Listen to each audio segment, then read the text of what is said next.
There are three sort of outcomes of this, isn't it?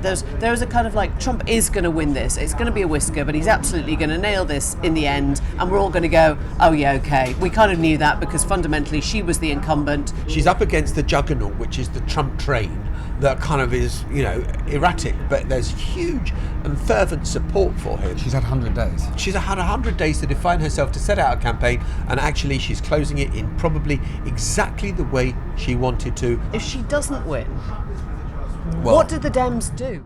We got a lot of crooked people out there. We're fighting like a son of a gun. We're fighting. They are fighting so hard to steal this damn thing. Look at what's going on. Look at what's going on in your state. Every day, they're talking about extending hours and stuff. Who ever heard of this stuff? We should have one-day voting and paper ballots.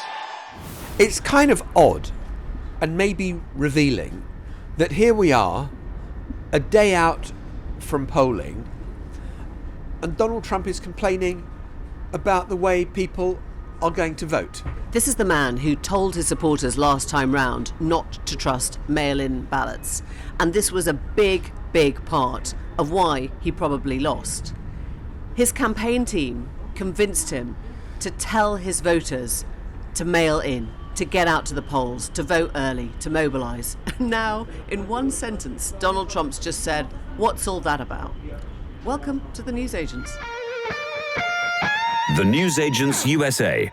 It's John. It's Emily. It's Lewis. And we're going to take you through the mechanisms of what the next 24, 36 hours look like and where are the swing states and what to look out for. But we're going to start with the state of the race, because last night I met a very, very well-connected Democrat who is in touch with the leaders of the Democrat campaign. And what they said to me was quite interesting and not quite what the polls are saying, which is that Kamala is doing best in Michigan, that next is Pennsylvania, that Wisconsin is a bit troublesome because they don't feel that enough people have turned out to vote early in Milwaukee, and that is why you've seen Obama go there, Harris has gone there, Walz has gone there. You're leaving nothing to chance, and they want to drive up turnout in those cities. And I think that the Democrats have to really pile on big numbers in the big cities if they feel that they're going to carry this. Did they talk to you about the Iowa, what everyone's calling the outlier, Seltzer poll, which is, the place that nobody has talked about this entire election? So the view of that was, yes, that they are winning big among women, the undecideds are breaking 2-1 in favour of Kamala Harris, and white women and old white men are coming over to the Democratic Party, and they don't expect to win Iowa. They think that it's probably an outlier. But it's what it says about the swing states, what it says about states near Iowa, like Michigan, Wisconsin and Pennsylvania, that if Harris is doing really well in Iowa, then she should be doing exceedingly well in those three rust bucket states, which if she carries those, she gets to 270 votes and wins the Electoral College. So just to clarify, they think the polling is off. They don't believe the ties that they're seeing in the polling? Look, you used the phrase yesterday, Emily, about nauseously optimistic. That is exactly spot on where they are right now, and there is a feeling that their ground game is much better than Trump's, and they're taking heart from that. They're saying that Michigan, which we all thought would be the big problem state because of Dearborn and Ann Arbor, which is where you've got the University of Michigan, where a lot of students are kind of disaffected with the Democrats because of Gaza and the like. Big Arab American and the big Arab population just outside Detroit, that would be the kind of thing that would hold them back. They're saying their numbers, they're saying look really good in Michigan, they're looking goodish in Pennsylvania, and Wisconsin they're a bit concerned about. Well, it's obviously, the clue always is where the candidates are spending the last day, right? In terms of, what they're concerned about and where they think that the route to victory is. And I think it tells you everything. So where is Kamala Harris today? Kamala Harris is spending all day today crisscrossing Pennsylvania with his 19 Electoral College votes. She'll start off in Scranton, which is, of course, Joe Biden's hometown, followed by Allentown, which is home to a very large Puerto Rican community. Lehigh County. The Democrats are convinced with the polling that they've seen, that comment about Puerto Rico from the comic at the Madison Square Garden rally has been absolutely devastating to Donald Trump, with a very large contingent of people, of Puerto Ricans who live in Pennsylvania. Meanwhile, Donald Trump is spending time in North Carolina, then he's going to Pennsylvania, and indeed there is a lot of reporting that Trump's team are concerned about North Carolina. And bear in mind that Donald Trump has carried North Carolina, albeit narrowly, twice. If he cannot carry, if they are genuinely concerned about potential cracks in the North Carolina vote, then there is really no real path for him to 270. I do think the Puerto Rican thing is really interesting, actually, because there is some indication that there's been a backlash against Trump's garbage Halloween costume, his refuse collector kit and the thing, because a lot of people heard the Puerto Rican comment and saw Trump wearing the garbage stuff and didn't hear Joe Biden in between, and this whether he meant to call Trump supporters garbage or not. And so they just think that Trump has doubled down with the comedian and gone, oh, ha, ha, ha, wasn't that a great joke?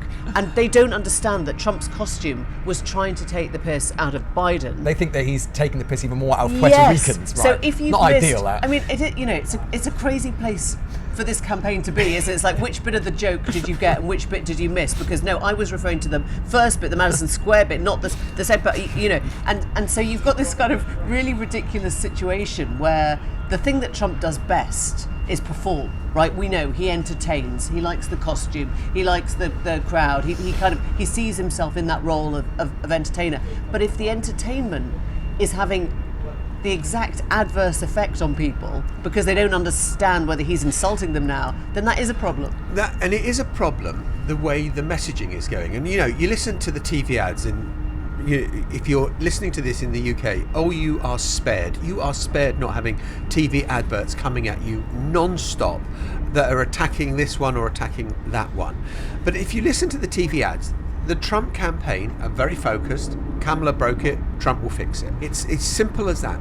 Instead of which, what Trump's doing at rallies is stirring up fresh controversy with each new kind of ridiculous soundbite. And there was yesterday a suggestion that maybe the best way forward, if for a potential assassin, is that they would have to shoot through the reporters before they could get to him. And Trump says, yeah, I'm comfortable with that. Have a listen.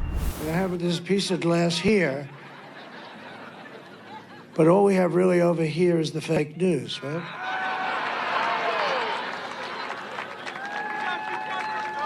And to get me, somebody would have to shoot through the fake news.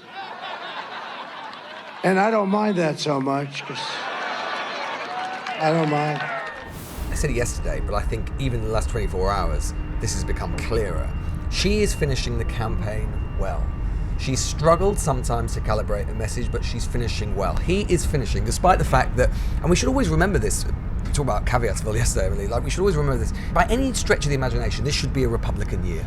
Biden administration is extremely unpopular. Its policies, rightly or wrongly, have been attributed to economic problems and inflation. And on every measure, it's whether you think the country's going in the right direction, all of the polling, the Republicans should be in a strong position. It is largely Donald Trump, really, who is making the Democrats actually have a chance in this election. If you think about what's happened in the last week, right? Trump has claimed that he won New Mexico twice, which he didn't do. He's doubled down on election denialism. He said that he should never have left the White House. He's told women that he's going to protect them, whether they like it or not. He suggested that, maybe he wouldn't care if the press in front of him got shot. He didn't properly really reject the allegation that Puerto Rico is garbage, and on and on and on it goes. It is this stuff that is basically absolute anathema to a independent, wavering voter who really probably likes the appeal and the message of what Trump is saying in terms of the economy and so on, immigration, but just looks at him, hears that stuff and thinks, actually, do we really want to go back to all that stuff again? The guy is deranged. The interesting thing is that, you mentioned about that he claimed he took New Mexico twice, which of course he didn't. No. they do feel apparently quite confident about New Mexico, and they're feeling confident on the Trump campaign about New Hampshire as well. I mean, there are bits of the map that Is it just anything? What about New Jersey? Is it any state that has new in it? Yeah, exactly. Exactly. I hate the old ones. Yeah, the new ones are all but, coming for me. But and then you hear the possibility of kind of, is it possible that the Dems could take Alaska? I mean, not a huge kind of harvesting of Electoral College votes in Alaska. Should we get to Anchorage tonight? Yeah, exactly. It's a long way to Anchorage. Believe me, it's a long way At least to you got Anchorage. your polo neck on. Yeah, exactly. You're just for Anchorage. Yeah. We're not. We have Isn't this just silly season now? I mean, that's the question. Like, haven't we just got to the point where our brains are entirely adult and anyone can say anything to you and you go, we all have an internal monologue of what we think is happening here. And you know, the truth is there are three sort of outcomes of this, isn't it? There's a kind of like, Trump is going to win this. It's going to be a whisker, but he's absolutely going to nail this in the end. And we're all going to go, oh yeah, okay. We kind of knew that because fundamentally she was the incumbent. She was portrayed as the incumbent, and he's come in as the outsider and done it. And then there's this other monologue going, what if actually she's nailed this? Yes. Like, And she's gonna blow the doors She's off. going to blow the sodding doors off it. She's nailed every single swing state. She wins Florida. Women She wins don't Texas. shout Yeah. about it. They just quietly go and do what they want. And it's going to be not just the abortion issue, but everything that he represents in terms of just crassness and ugliness and a kind of complicated darkness that people are going, I don't want to do that again. And then there's the possibility that it is what the polls are saying and it's a so tie and we're here for like ages. That's what's weird about this election, right? Which is that, let's imagine there is a clear outcome on Wednesday. We could do it right now. We could basically point to exactly how they won. Exactly. We can see the narrative and we can see the analytical That's what's framework funny. to say that, it was clear all along. But And the fact every is, pollster will be doing that right now. They'll go, well, obviously I was right, but what happened was this. Do you know But the fact is the fact we can do that now, and the Yeah. fact that we can basically see it now and clearly describe it now tells you a lot about this election. It tells you how confusing it is because you have two very compelling sets of signals which are pulling you in two completely separate I directions. spoke yesterday to Nick Bryan, who was my former BBC colleague. Just yours. Well, we were. Yeah, just John, mine. John feels that they very It's a much, the BBC was very much special his title. organisation. What was your organisation? But we were at the Javits Centre together on the night of 2016 when we see the results coming in from Broward County that's a and good Miami-Dade. question. Yeah. And we suddenly get to hit the reverse thrust button, stop talking about how Hillary Clinton won in 2016, start writing how Trump won. And we did it in 20 minutes. Just 1,000 words, Yeah. bang. It was because it was such an But can easy I ask story you to about tell. that? Because we've never discussed that, and it's really interesting. You chose at 2016 to go to the Hillary HQ. Was that your decision? Like, was it absolutely nailed on at that point that she was going to be the winner? It was felt nailed on that she was going to be the winner. It was the history moment. They'd hired this venue with a glass ceiling, where they were going to shatter it, and they were going to send up little shards of shiny paper that would signify. And there were these two cannons on either side of the press riser, which were going to shoot all this. And there were two operators of the cannons there throughout the whole night. And at 2:00 in the morning, John Podesta comes on stage and says, "It's not over yet. Stand down, lads." Stand Well, down." what happened was they'd had to give the centre back because they had a wedding the next day, and they had to clear out. So the whole thing was meant to be done and dusted by 11:30 midnight, and they thought that they'd get your cannons going and we'd all be out of there. Cannons to and the left of me. Cannons to the right. Unfired. Unfired cannons. Is there any sadder sight? Right. But that's a great point, right? Where would you go this time? Well, Podesta came at that time, just to finish this, Podesta came on to say we can't even, not just, we haven't got a result, but we can't stay here. You've all got to leave. And I remember those shots of people leaving. just looking so because they didn't even have the miserable. building anymore. It was like utter humiliation and homelessness. The cakes are here. The wedding cakes are here. Bring them in. Yeah. No, I mean, but that's the point, right? Where would you go this time? Like, if you were deciding on a news gathering thing, like, actually, who would you deploy to? Thinking which is the more important. It's tough, right? And who's going to win? It's tough. Probably Kamala. Probably because she's the VP. Probably, but it's tough to say. But it's also Not because she's the VP.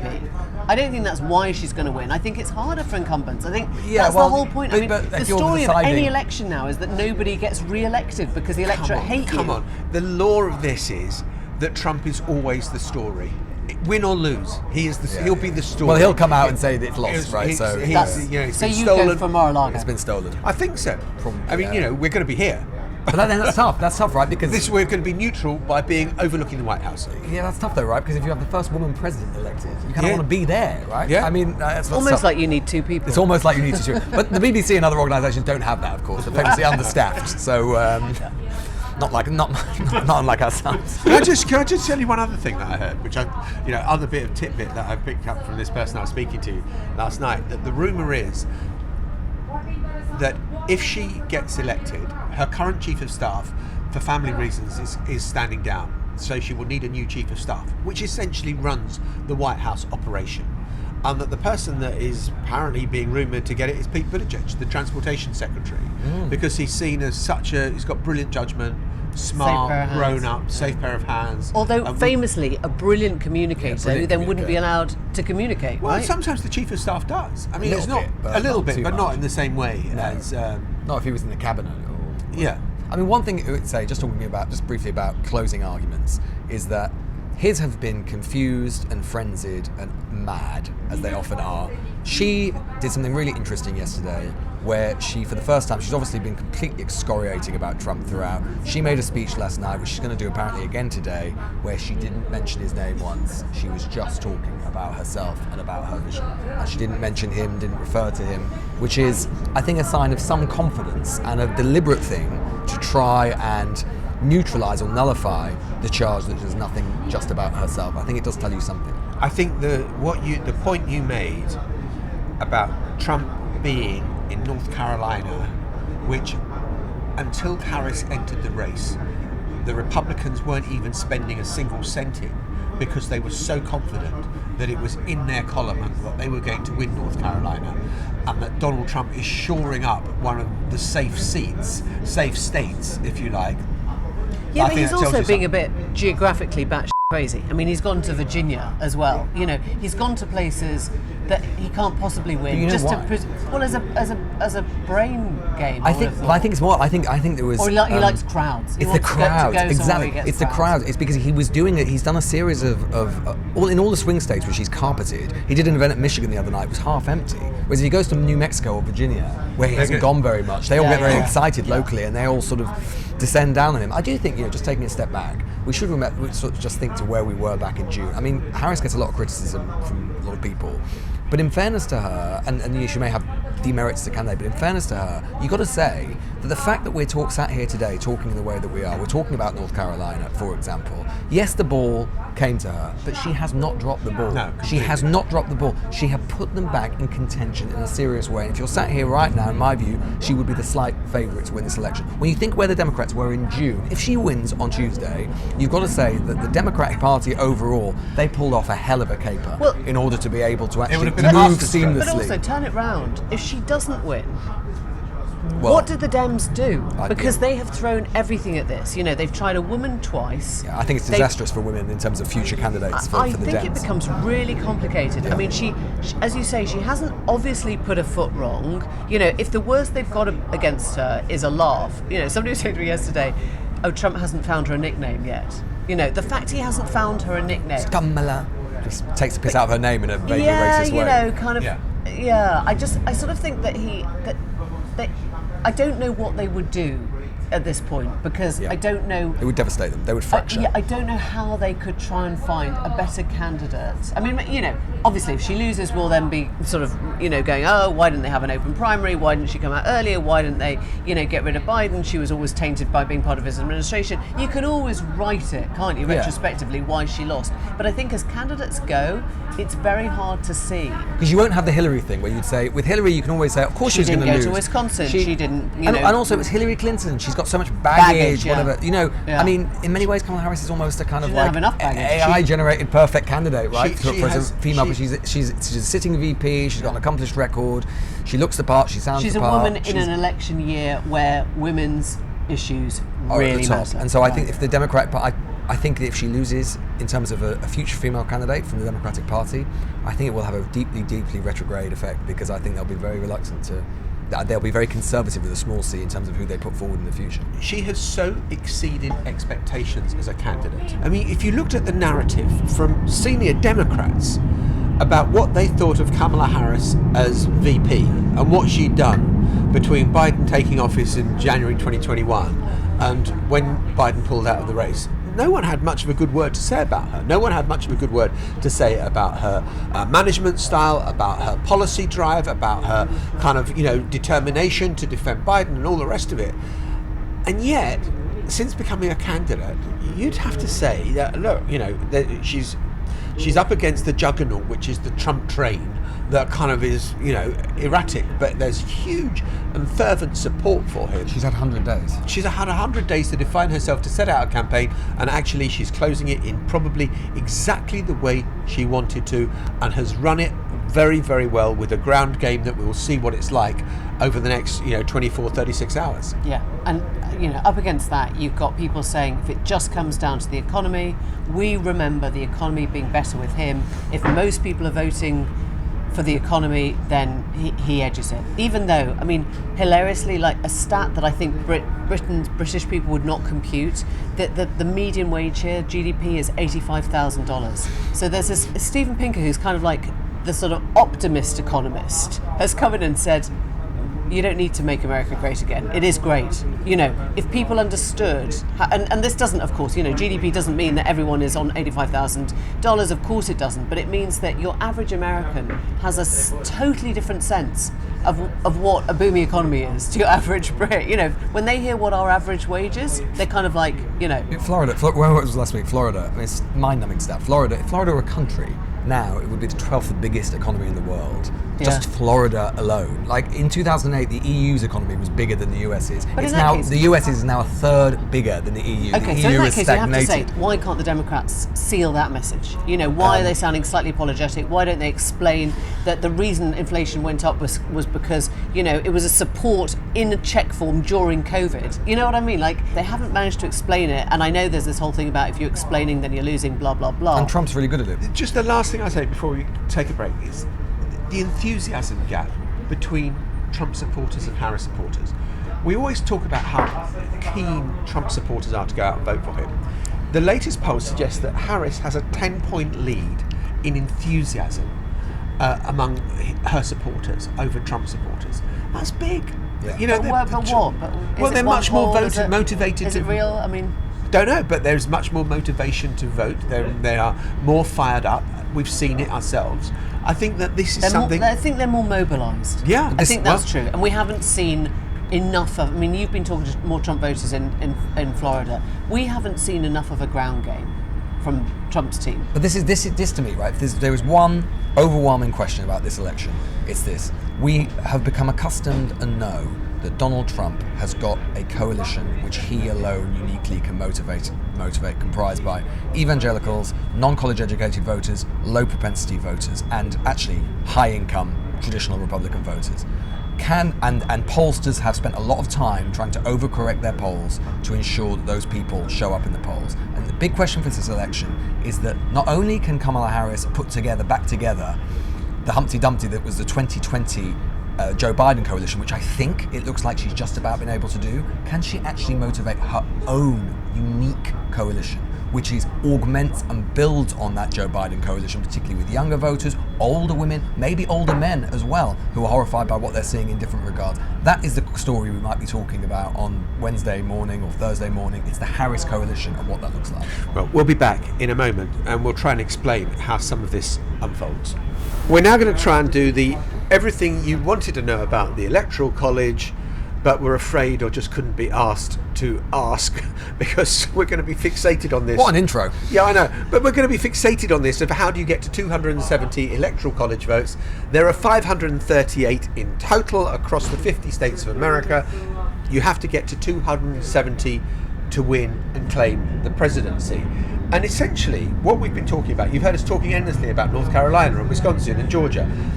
If you accept that broadly 43 states are already kind of in the bag for either Republican or Democrat, you have got roughly sort of 226 Electoral College votes for Kamala Harris that look safe, and you've got about 219 for Trump, and so they've each got to, from those 7 swing states, get themselves up to 270. And that's why we talk a lot about Pennsylvania, because that is the biggest of the swing states with 19 electoral college votes. So who gets that gets you a hell of a lot closer. And then you get the smaller states like kind of Nevada, which has only got 6 electoral college votes. And so, it's like a board game where there are two teams playing, and you've got to land on 50 different squares and get yourself to 270 first of all. I would love to play Electoral College. That would be your ideal. You can. You Saturday literally night. can. Every teenager has the Electoral College map on your their phone. sons did. Yeah, Not every they're not teenager, normal. Emily, I have to say. I bet you they do. How much do you want to bet? Because I'm very confident in this bet. It's called Grand They should do. Theft Election. Grand Theft Election. That's That's Donald Trump's absolutely favourite. right, Emily. You're right about that. It was great title. If I win, I win. If I lose, it was grand Terrible theft. to play a board game with Trump. Jesus. Can you imagine? No, Don, just have it. Just have it, mate. I don't care. Fine, I've landed on Mayfair. I could not care less. Yeah. No, just to bring us back to what to look out for, because we are going to see on the hour, or sometimes on the half hour, what they call the polls closing in certain states, and it literally goes from right to left. In other words, from east to west according to the timing. So the first states, the first places that are going to shut are places that are actually deep red, like Kentucky and Indiana, and sometimes it's just half of Kentucky and half of Indiana. different time zones. So exactly, they're different time zones. And then you're going to start looking at Georgia, which shuts half an hour Well, later at Georgia is midnight. the key one, isn't it? Georgia's the key one, and basically, if we get a quick result from Georgia and a quick result from North Carolina, and they go for Kamala, I think you can start suggesting that the election is kind of done. A key one as well to look out for, exactly in that vein, not least because they count the votes extremely fast. This is another complexity of sort of wrinkle of the night, is that different states, because the states are the ones who organise the elections, it's not a federal thing, so they all have different mechanisms of counting the votes, and some use machines, and some use hand counting, and all sorts of different things. Florida counts the votes very quickly. As you remember, they had a little bit of a controversy a few decades ago about how they counted the votes, so they upgraded how they do it. They count the votes very quickly. We get that in. Back in 2016, it was clear that Trump had won Florida and won it handily, and you could sort of see the direction it's going. It is obviously now, it has become a sort of ruby red state. But if, as we were reporting last week, if given that abortion is on the ballot, it's one of those states that abortion is on the ballot on, they've got a 6-week abortion ban, just like some other key states like Nevada, for example, Iowa as well, then if we see big turnout among women, and young women in particular, that is making that state close, maybe even in the Democrats' wildest dreams in contention, but at the very least close, then it might give us some tantalising glimpses into what is going on in other guess what states, we don't and whether know. Kamala is turning out that coalition I talked There's about. one thing I just think that also ought to be underlined, that is different from 2020, when we didn't get the results in Pennsylvania until Saturday morning, and we were kind of waiting for Lehigh County to be the kind of clincher of that race, is that there is nothing like as many mail-in ballots this time round. There's been early voting where people have gone to cast their vote, but they're not counting tens of thousands of envelopes and opening them up to count. I think in Pennsylvania they are. I don't think they start but the early voting numbers, counting till the the numbers day. of postal votes are way down, and then in Philadelphia, for example, they've completely changed the way they're going to count, and they will count much more quickly. So I think that there is a possibility that it may take a little while if it's a really close fought election before we get a result, but it shouldn't be like last time when the election was taking place at the height of COVID, and everyone was trying to mail in their ballots as fast as possible. It should also limit the amount of claim there is on electoral fraud, which was Donald Trump's great claim, because there were kind of changes being made at the last minute to accommodate postal voting, where people were saying, well, hang on, has this been properly regulated? Why are we doing it like this and not like that? And do the rules allow for this? So that as well should make it a bit clearer compared to what happened in 2020. So we're right to talk up the possibility that we will not get a result tomorrow night. It's possible we will. Yeah. We should also explain how these states are called, because they're not called with some, amazing returning officer in a hat, which is obviously how the UK general election works, where you actually have this moment on the stage and it is accepted, it is given that whatever that result is the right one. Here, they are called by the networks, which is a totally kind of unfathomable and huge responsibility. We would never do it. And the Associated Press, the Associated AP, they are the big callers of these election results. But you will sometimes see, or sometimes hear us say, ABC is calling Arizona 4. But it doesn't mean that the other networks have necessarily come to the same conclusion. And what we understand. I mean, I was listening to one person whose job is actually to call the election, and he said you only call the election when there is a 98% probability that the loser has no chance to victory. So they have to be really, really, really, really sure.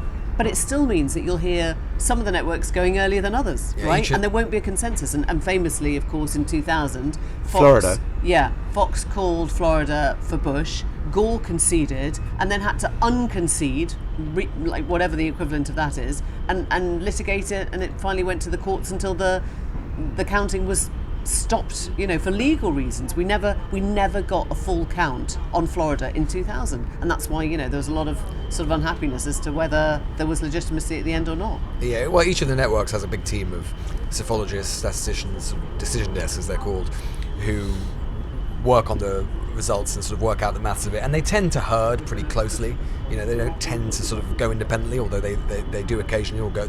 But they want to be first. They want to be first, so there is that tension. They want to, yeah, exactly. There is that thing. But the actual, the closest they have to the equivalent of the returning officer doesn't come until some weeks later, when each state and each county certifies the result, which is exactly when that process of certification, of course, for the first time came into the limelight at the last election, because of course normally something that becomes a formality under the era of Donald Trump has become deeply contested. We haven't talked enough about that, actually, about how politicised Trump is trying to make the electors themselves. And I think if there isn't a clear winner, then you are going to start hearing a little bit more of the kind of language he's been using about how the electors should be on side. The electors should be, doing what he wants them to do, and that has been obviously a pattern since 2020, where I remember on the night of January the 6th, this is absolutely true, I was talking to Ted Cruz's former chief of staff, and I said, I don't understand why Ted Cruz didn't certify Joe Biden. What on earth is going on? He's a legislator, he's a lawmaker,